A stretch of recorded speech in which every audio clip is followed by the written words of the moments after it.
जब एक जीवन जो है एक पाप में पड़ा हुआ जीवन, बुराइयों में पड़ा हुआ जीवन, जब वो प्रभु यीशु से उसकी मुलाकात होती है तो क्या होता है। आज हम कुछ बातों को इस लोगों के जीवन से देखना चाहते हैं जो एक पूर्व देश से ये लोग आए थे। जब आप मत्ती का सुसमाचार उसका 2 अध्याय आप पढ़ते हैं तो लिखा हुआ वहां पर में कि पूर्व देश से कई ज्योतिषी आए और वो राजा के महल हेरोदेस जाकर कहने लगे कि हमने ये सुना है, हमको ये मालूम हुआ है कि यहूदियों के राजा का जन्म हुआ है। वो कहाँ है? क्योंकि हमने पूर्व में उसका तारा देखा है और उसको प्रणाम करने के लिए आप यहाँ पर आए हैं। तो इन ज्योतिषों ने जब उस तारे को देखा तो उसके बाद उन्होंने ये अंदाजा लगाया कि एक राजा का जन्म हुआ है। मैं इस तारे के विषय में आपसे कहना चाहता हूं कि बाइबल में जब ये तारे के विषय में लिखा हुआ है तो ये विशेष जो तारा था ये परमेश्वर की ओर से निर्धारित किया हुआ तारा था जो यीशु मसीह तक ले जाने के लिए एक सहारा था। तो परमेश्वर ने इस तारा को निर्धारित किया ताकि यीशु मसीह तक वो बालक की ओर ये तारा उनकी अगुवाई करने पाए। सो परमेश्वर के आप काम को देखो कि अगर वो तारा नहीं होता तो वो ज्योतिष लोग पूर्व देश से चलकर यीशु बालक के पास कुछ चरनी में नहीं पहुंच पाते। आप जरा सोचो, कल्पना करो। मैं जब इसके दूरी के बारे में अध्ययन कर रहा था तो लिखा हुआ है ये पूर्व देश में जो दुनिया का जो भूगोल है उसमें पूर्व देश जो है ऐसा माना जाता है, क्योंकि उसके बारे में एक जगह कहना बड़ा मुश्किल है, लेकिन बाइबल के जो विद्वान लोग ज्यादातर ये कहते हैं कि वो पर्शिया था या मेसोपोटामिया, ये तमाम जगहें जो है ये पूर्व साइड में दुनिया के उसमें आती है, नक्शे में आती है। तो वहां से अगर कोई यरूशलेम आ रहा है तो जब मैं उसकी दूरी को काउंट कर रहा देख रहा था तो ये माना जाता है, क्योंकि दूरी भी एग्जैक्ट करना बहुत मुश्किल है, तो ये माना जाता है कि 400 से 700 मील दूर वो पड़ता है यरूशलेम। सो 400 से 700 मील अगर आप लगाते हैं, अगर आप 700 मील लगाते हैं तो वो करीब 1126 किलोमीटर दूर है। तो 1126 किलोमीटर दूर ऊंट की पीठ पर बैठ के आना, और ऊंट चलता कैसे, यूं धीरे धीरे से वहां से आना और बालक यीशु तक पहुंचना में कम से कम 6 से 1 साल लग सकता है। आप जरा सोचिए, कल्पना करिए इस बात के बारे में। दूसरी बात, क्योंकि वे दिन में नहीं चलते थे, वो रात में चलते थे। आप जानते हैं क्यों? क्योंकि रात में ही वो तारा चमकता था, दिन में अगर चमकेगा तो दिखाई नहीं देगा लोगों को। ये लॉजिक इस बात में, तो वो दिन में वो आराम करते होंगे अपने कबीलों में, क्योंकि बहुत देर थे वो लोग, और वो अपने जो पड़ाव डालते हैं उस पड़ाव में वो लोग आराम करते होंगे। और रात में जब वो तारा चमकता होगा तब वो तारे के सहारे वो चलते होंगे। ऐसा करते करते उनको काफी समय लगा, हो सकता है उसको 6 महीने, 7 महीने, 8 महीने, क्योंकि हमारे लिए बोलना कुछ मुश्किल है। और ऐसे लोगों के लिए इतनी दूर अगुवाई करने के लिए बाइबल में लिखा हुआ है वो जो तारा परमेश्वर की ओर से निर्धारित किया था ताकि वो तारा यीशु तक उनको पहुंचा दे, यीशु तक उनकी मुलाकात करवा दे। और बाइबल में लिखा हुआ है वो ऐसा करते करते इतना समय जो उनको लगा। आप कल्पना करें लोगों के लिए, उनकी इच्छाओं के लिए, कि वो यीशु बालक से मिलने के लिए इतने दूर से आ रहे हैं, इतने दूर से यात्रा करके उस बालक यीशु को वो देखना चाहते हैं। सुनिए, जब न्याय होगा तो न्याय के दिन ये ज्योतिषी खड़े होकर परमेश्वर के सामने और आपके सामने खड़े होकर बोलेंगे, देखो हम तो 1026 किलोमीटर की यात्रा करके 6-7 महीने, 8 महीने, 1 साल के बाद हम उस बालक से यीशु से मिलने के लिए गए थे, लेकिन प्रभु देखिए खड़ा हुआ है ना, ये सामने चढ़ था, चढ़ भी नहीं गया कभी। और न्याय के दिन हमारे लिए जवाब देना भारी हो जाएगा। ज्योतिषी आपके विरोध में खड़े होकर, उन लोगों के विरोध में खड़े होकर जो परमेश्वर की उपस्थिति में इतवार में जाना नहीं चाहते हैं, उनके विरोध में खड़े होकर वो ये बोलेंगे, परमेश्वर देख हम कितने किलोमीटर की यात्रा करके हम तेरे पास आए थे, लेकिन ये नजदीक होने पर भी तेरे पास नहीं गया। इसलिए हम तैयार हैं उस न्याय के दिन के लिए कि परमेश्वर हमारा जब न्याय करेगा तो हमसे पूछेगा कि तू क्यों नहीं आता था, क्या बात थी, तो क्यों उस प्रभु की उपस्थिति में नहीं जाता था। बड़ा बिंदु बना लिया, लेकिन परमेश्वर की उपस्थिति में जाना हम लोगों के लिए भारी हो जाता है। हमारे अपने बहाने हो जाते हैं, हमारे अपने एक्सक्यूजेस हो जाते हैं, हमें ये करना, हमको वहां जाना, हम अपने अपने प्रोग्राम अपने लिए क्रिएट कर लेते हैं, बना लेते हैं उसको, और हम उसकी गंभीरता को नहीं जानते कि प्रभु की उपस्थिति में जाना मेरे लिए कितना जरूरी है। आप जरा सोचो, एक इंसान इतने दूर से यात्रा करके पहुंचा है उस बालक की खोज में। धन्य है वे लोग, देखिए उनका प्यार उस प्रभु के प्रति देखो आप। और लिखा हुआ है वो वहां पर पहुंचे, और कौन अगुवाई कर रहा है? वो तारा। ये तारा किसका तारा था? बाइबल लिखा हुआ यीशु का तारा था, यीशु के लिए निर्धारित किया गया। क्योंकि 2 अध्याय के पहले पद लिखा हुआ है, उन मजूसियों ने राजा से कहा, we have seen his star. और जहां पर हिज स्टार लिखा हुआ है तो एच कैपिटल आया वहां पर, एच कैपिटल है वहां पर में। इसका मतलब वो जो मजूसियों ने कहा वो उसका तारा देखकर हम आए हैं, वो यीशु का तारा है। परमेश्वर ने उस तारे को यीशु का तारा बनाकर इस संसार में भेजा ताकि वो उन लोगों की अगुवाई कर सके। और लिखा हुआ है जब वे वहां पर पहुंच गए, और पहुंचने के बाद में क्या हुआ, वे गलत जगह पहुंच गए। वे राजा के महल में चले गए। उनको यीशु की खोज करनी चाहिए थी। और बहुत खास बात हमको मिलेगी वचन में कि जब वो राजा के महल में चले गए, सुनो, वो तारा जो उनको पूर्व से लेके आया था वो गायब हो गया। वो तारा गायब हो गया। अभी कहने लगे तारा कहां चला गया? दरअसल क्या बात थी, वो तारा इसलिए गायब हुआ क्योंकि वो राजा के महल में गलत जगह में चले गए थे। सुनिए, परमेश्वर की अगुवाई तब तक आपकी जिंदगी बनी रहेगी, कान को सुन ले, जब तक आप यीशु की खोज करते रहेंगे। और जब आपकी यीशु की खोज अगर आप करना बंद कर देंगे, यीशु के साथ आपका प्रेम समाप्त हो जाएगा, परमेश्वर की आशीष भी गायब हो जाएंगी, वो आपको नहीं मिलेगी। प्रभु जो आपको देने जा रहा है आने वाले दिनों में, वो गायब हो जाएगी। जो प्रभु जो तरक्की आपको देने जा रहा है, जो प्रोस्पेरिटी आपको देने जा रहा है, जो सक्सेस आपको देने जा रहा है, अगर आप यीशु की तरफ नहीं बढ़ते हुए आगे बढ़ेंगे, क्षमा करें, वो सब चीजें रुक जाएंगी और गायब हो जाएंगी आपके जीवन से। तब आप बोलिए मत बाद में, हाय क्या हो गया, मैं तो सोचती थी मुझे मिल जाएगा, मैं सोचती थी गवर्नमेंट की जॉब मुझे मिल जाएगा, मैं तो इतनी परेशान थी इसके लिए, मैं तो बहुत प्रार्थनाएं कर रही थी इसके लिए। वो नहीं मिलेगा, वो सारी चीजें गायब हो जाएंगी जो प्रभु आपको देना चाहता है। और ऐसा भी हुआ है, कई लोगों के जिन्होंने परमेश्वर ने बड़ी बड़ी बातें जो होने वाली थी वो नहीं हो पाई, क्योंकि उनका चलना, उन प्रभु यीशु की दिशा में चलना उन्होंने समाप्त कर लिया। ये दुनिया बड़ी अजीब है। ये दुनिया जब हमारी जिंदगी में आ जाती है, यीशु की तरफ देखना हम बंद कर देते हैं, क्योंकि दुनिया में इतना मजा है, दुनिया में चकाचौंध है, दुनिया में इतनी रौनक है। ये सारी रौनक क्या करती है हमारी जिंदगी में? ऐसे लोग, बुरे लोग, ये हमारी जिंदगी में जब आ जाते हैं, हमारा चलना यीशु की ओर चलने वाला जो जीवन है वो रुक जाता है और थम जाता है। और उसके बाद उसका जो फल हमको भोगना पड़ता है, उसके परिणाम जो हमको भोगने पड़ते हैं, तो वो सहने से बाहर होते हैं। और ऐसा बाइबल में हुआ है, जब तक लोग प्रभु के साथ चलते रहे, उन्होंने बड़े बड़े किले जीत लिए, उन्हें बड़े बड़े युद्ध जीत लिए। जब यीशु के साथ चलना वो समाप्त हो गए, सब कुछ बर्बाद हो गया। समसून इतना बड़ा परमेश्वर का दास, अभिषेक दास, पवित्र आत्मा उस पर था, हड्डी से उसने शेर को मार डाला। इतना महान दास समसून, आप लगा लीजिए सैमसन जिसको हम बोलते हैं। एक दिन आया बाइबल में, सारा सब कुछ समाप्त कर डाला उसने, अपने परमेश्वर को उसने छोड़ दिया। एक स्त्री के लिए, एक औरत के लिए अपना सब कुछ समाप्त कर डाला उसने। अतः बाइबल में लिखा हुआ है, बड़ा दुख की बात लिखी हुई है, और सैमसन नहीं जानता था कि परमेश्वर ने समसून को छोड़ दिया, ऐसे लिखा बाइबल में।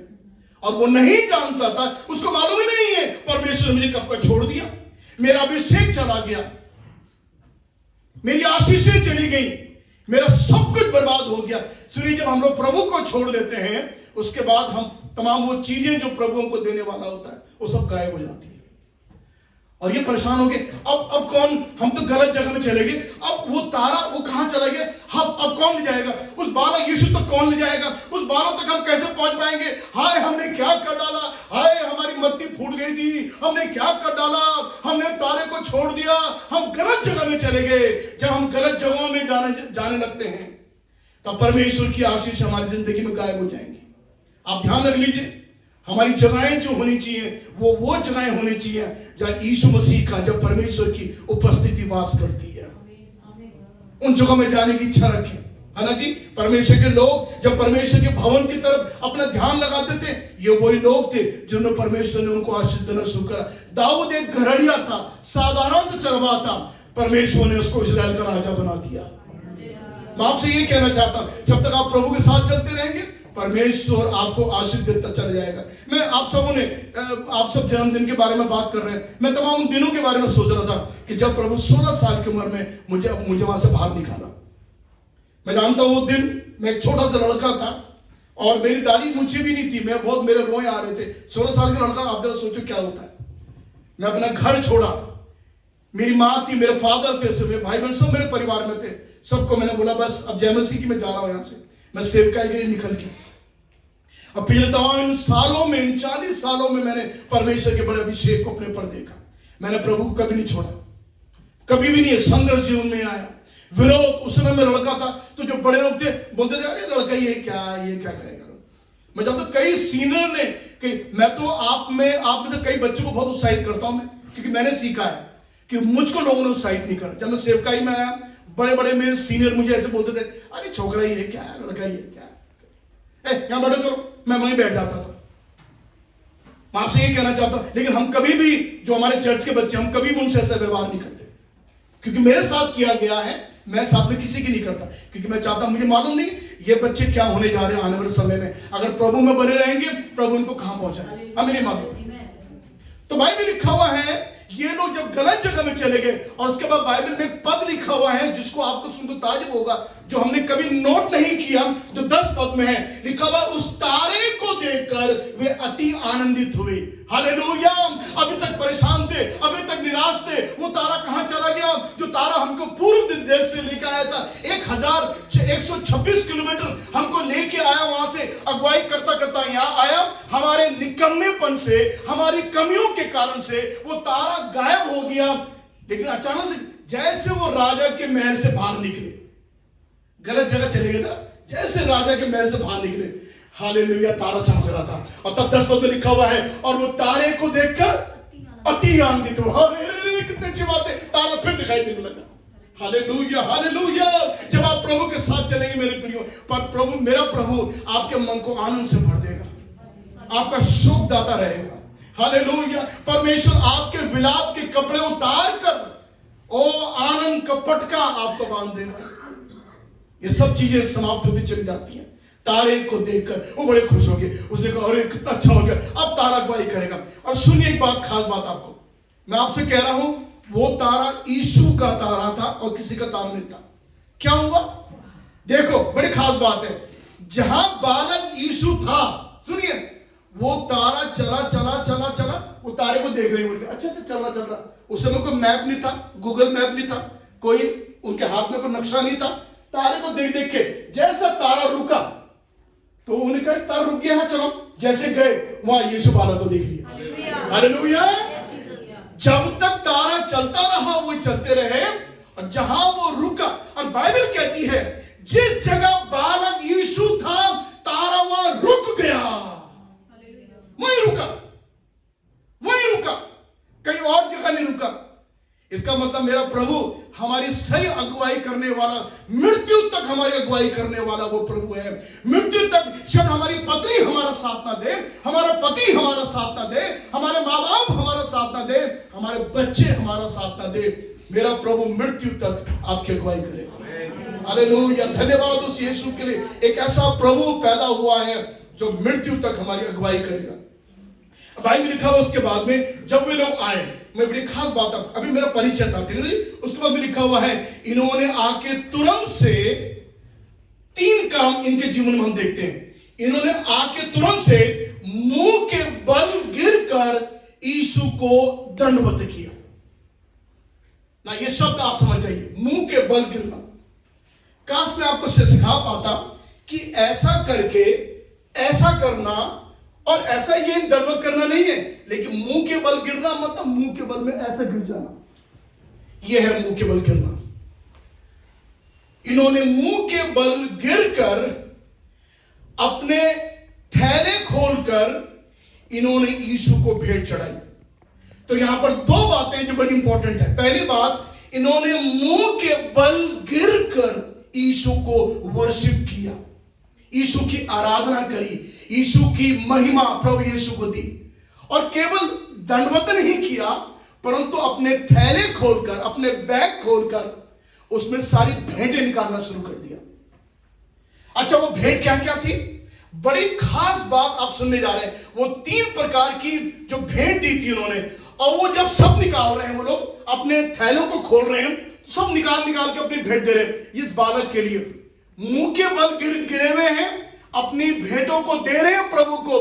प्रभु ये तेरे लिए है। जब राजा के महल में गए थे, वहां पर भी उनके पास भेंटें थी, लेकिन वो भेंटें उन्होंने राजा को नहीं दी। वो भेंटें उन्होंने राजा को नहीं दी। जब वहां गए थे, उनके थैले में वहां पर भी वो भेंट थी, लेकिन वो राजा को नहीं दी। उनको मालूम हो गया था ये वो राजा नहीं है जिसको पास हम ढूंढने के लिए इतने दूर से आए हैं। ये वो राजा नहीं है जिसकी हमको आराधना करनी है। हमको उस बालक की तरफ देखना है जो सचमुच में राजा है। उन्होंने अपने भेंटों को हेरोदेस राजा को नहीं दिया। सुनिए, आपकी आराधना, आपकी भेंटें और आपकी सेवाएं केवल यीशु राजा के लिए होना चाहिए, किसी के लिए नहीं, किसी के लिए नहीं होना चाहिए। कभी मत दीजिए, किसी को मत दीजिए। कभी किसी इंसान को आप तारीफ मत करो, ओ यही थे, ये जो मेरे पंडित हैं, यही मेरे लिए, ये डॉक्टर थे, ये डॉक्टर ने मुझे जिंदगी दी है। कभी मत बोलिए, कभी किसी इंसान की तारीफ ना करें, कभी किसी इंसान को महिमा ना दें। इन्होंने अपनी भेंटों को हेरोदेस राजा को नहीं दिया। मैं होता मैं दे देता। बोलिए क्यों? अरे मेरे पास जब भेंटे हैं और राजा को मैं तो खुश करता, मैं तो बोलता चलो भाई राजा को दो। अरे वो बालक कब मिलेगा, कहां मिलेगा, क्या परेशान हो गए हम तो, इतने साल हो गए, इतने महीने हो गए ढूंढते हुए उसको। अरे कौन जाएगा, छोड़ो अब, जैसा भी भैया ऐसा है, जो भी तुम्हारे पास है निकालो, इस राजा को दो और घर वापस चलो भैया, हम तो परेशान हो गए ढूंढ ढूंढ के इसको। ऐसे कई लोगों की ऐसी फितरत होती ना। उन्होंने गिव अप नहीं किया। उन्होंने कहा जब तक वो राजा हमको नहीं मिलेगा, ये भेंटें केवल उस राजा के लिए हैं जिसके लिए हम आए दूर से।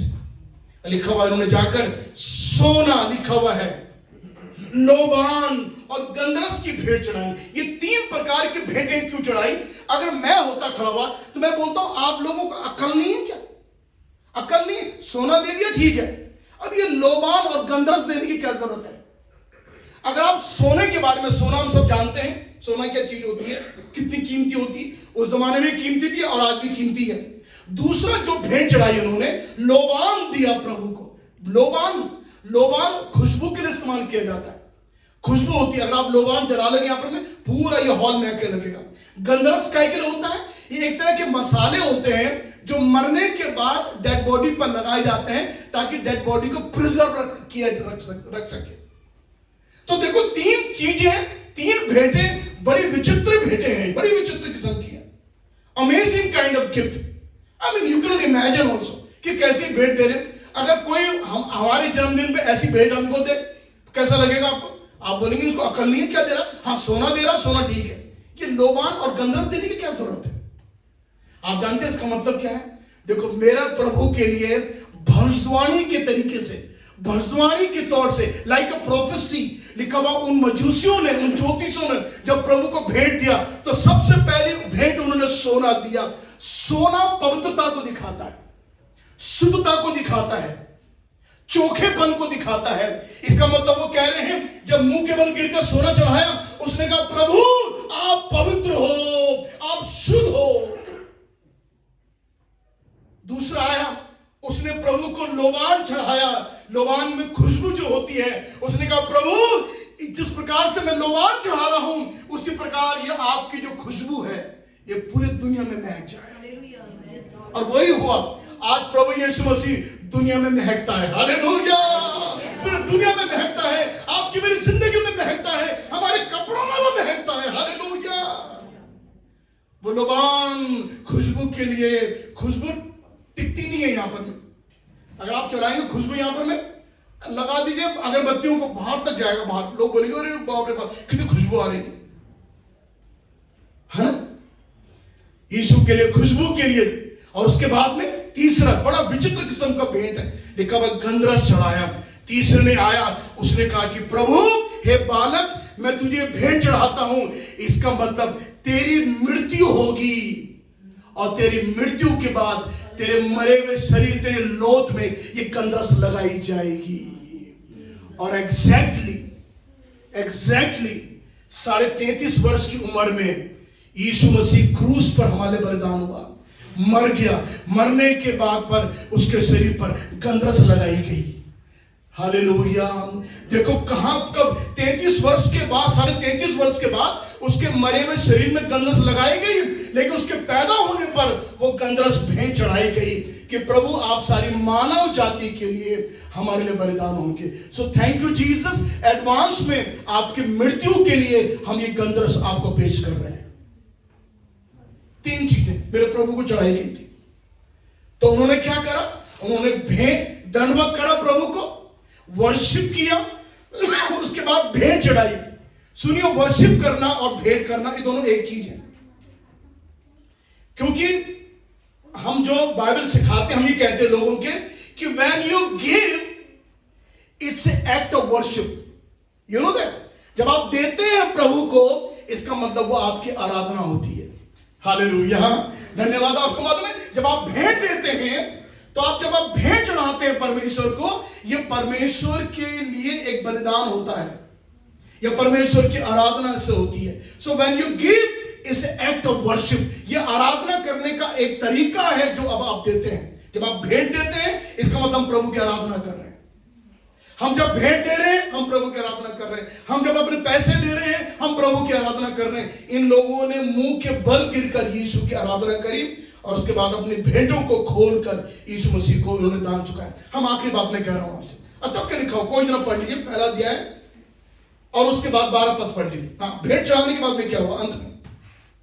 हाँ जी, दूसरा अध्याय उसका 12 पद। तब स्वप्न में यह चेतावनी पाकर कि हेरोदेस के पास फिर न जाना, हाँ जी, वे दूसरे मार्ग से, हाँ जी, अपने देश को चले गए। सुनिए, तब स्वर्गदूत ने रात में दर्शन में देखे इनसे बोला, इन ज्योतिष से, अब तुम दोबारा राजा के महल मत जाना।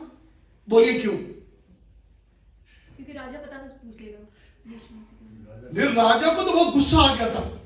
राजा ने कहा, इन्होंने मेरे साथ मजाक करा, इनको मैंने कहा था जाओ उस बालक को ढूंढ के आओ और जब मिल जाए तो बताना, मैं भी उसको प्रणाम करूंगा। अभी वो उतना जला भुना हुआ था और इतना गुस्से में था, उसने वहां के बच्चे मरवा डाले उस राजा ने, है ना, 1-2 साल के बच्चे तक मरवा डाले। इतना गुस्से में वो आ गया, उसने कहा मेरे साथ मजाक किया है और ज्योतिषी पहले मेरे महल में घुस गए, है ना, और जब बच्चा मिल गया तो बताने नहीं मुझको। इतना नाराज बिल्कुल।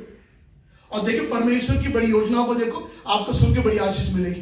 बाइबल में लिखा हुआ है, परमेश्वर ने सपने में उनसे बोला, तुम हेरोदेस के बाद फिर अब मत जाना, क्योंकि बेटा जाओगे ना तो तुम्हारी गर्दन कट जाएंगी, सब कुछ गर्दन कटेगी, वहां मत जाना।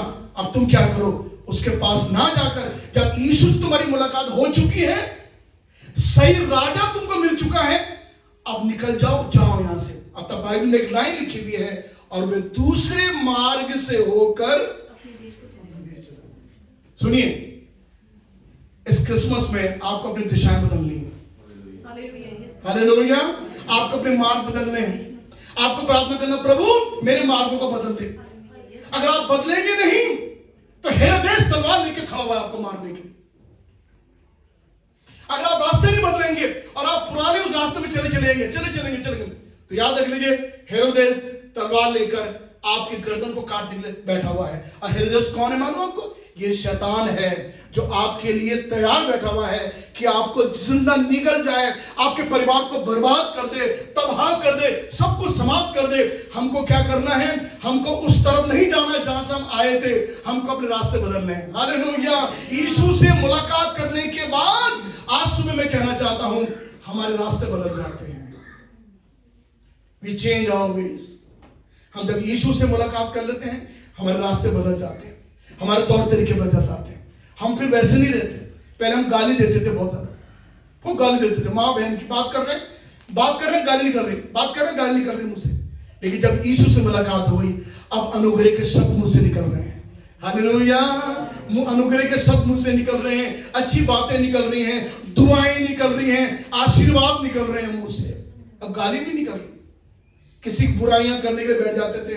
हाँ पता उस घर में क्या हुआ, हाँ उस लड़की भाग गई, हाँ कितनी गंदी बात है, और बड़बड़ करके, और तुझे मालूम है ये सरिता, ये सुनीता, यहाँ सुन तुम्हें सुन, उसकी लड़की भाग गई। ये दुनिया भर की बुराई पूरे मोहल्ले में जिसको मालूम नहीं है सबको मालूम हो जाता है। अब हम किसी के बारे में कुछ नहीं कहते, अब हम उसके लिए प्रार्थनाएं करते हैं, हम उसके बारे में अच्छा सोचते हैं। क्यों? हमारी दिशाएं बदल चुकी हैं। हालेलुया, हमारे मार्ग बदल गए हैं। यीशु से मुलाकात करने के बाद हमारे मार्ग बदल जाते हैं। इसलिए इस क्रिसमस में मेरी प्रार्थना प्रभु से यही है, हमारे मार्ग बदल जाएं। हालेलुया। अगर हम मार्ग नहीं बदलेंगे, ना you need to be very careful, सावधान मेरे भाइयों मेरे बहनों, जिस मार्ग में अगर आप अभी तक चल रहे हैं वो मार्ग में खतरा है। हेरोदेस तलवार लेके खड़ा हुआ है, वो जान से मार डालेगा। शैतान अपने अधिकारों के साथ, शैतान अपने षड्यंत्र के साथ खड़ा हुआ है, वो हमको मार देगा, वो हम पर आक्रमण करेगा, हम बच नहीं पाएंगे। लेकिन आपकी दिशाएं बदल जाएंगी।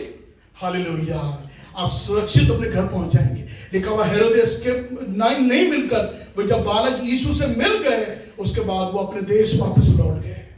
हालेलुया, धन्यवाद हो प्रभु का। अगर आपको सचमुच सुरक्षित जीवन बिताना है तो कितनी अच्छी बात है, प्रभु के लिए अच्छा दे सके।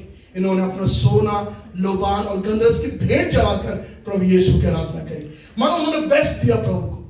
सुन रहे, उन्होंने बेस्ट दिया प्रभु को। हमको बेस्ट देना चाहिए, सीखना चाहिए, है ना जी। इतवार में भी आते हैं तो अच्छे कपड़े पहन के आना चाहिए, है ना जी। शादी से अच्छे ज्यादा कपड़े हमको इतवार में आराधना पहन के आना चाहिए, क्योंकि मेरे कपड़े, मेरे अच्छे कपड़े, मेरी अच्छी टाई, मेरी अच्छी साड़ी, मेरा अच्छा ब्लाउज मेरा प्रभु यीशु मसीह के लिए। हालेलुया, धन्यवाद होने पाए। एक चीज दिखाओ आपको, मुझे याद आ गया अचानक से।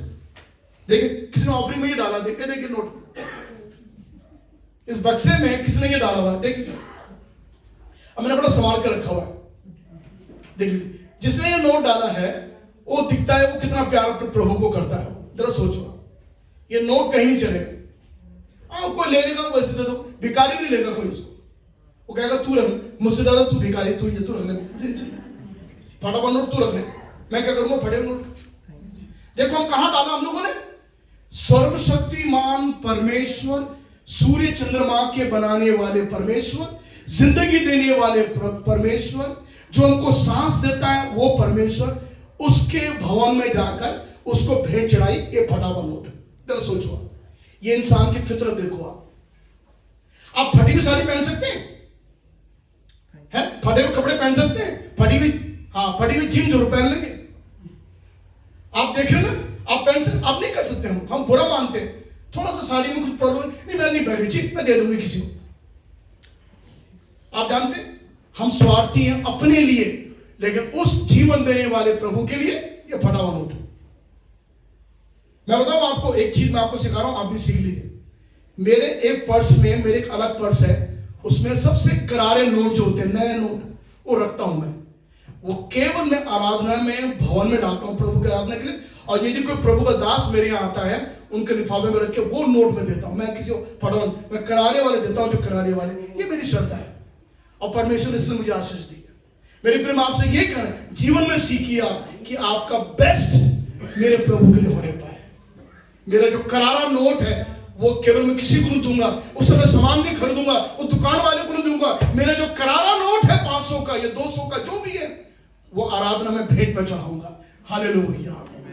देखो इन्होंने अच्छा, जो बेस्ट, उस जमाने में सोना कितना महंगा था, उस सोने की भेंटें प्रभु को चढ़ाई। मुझे विश्वास है यूसुफ मरियम को धनी हो गए होंगे, खूब सोना उनके पास आ गया। मेरे प्रियो, अगर हम सचमुच में प्रभु यीशु के साथ चलेंगे, हमारी दिशाएं बदल जाएंगी। हम वैसे नहीं होंगे जैसे हम पहले थे। आइए अपनी आंखों को हम बंद करेंगे। हम इस वक्त में अपने आप को के लिए प्रार्थना करेंगे, बोलेंगे प्रभु मैं चाहता हूं मेरी दिशाएं बदल जाए।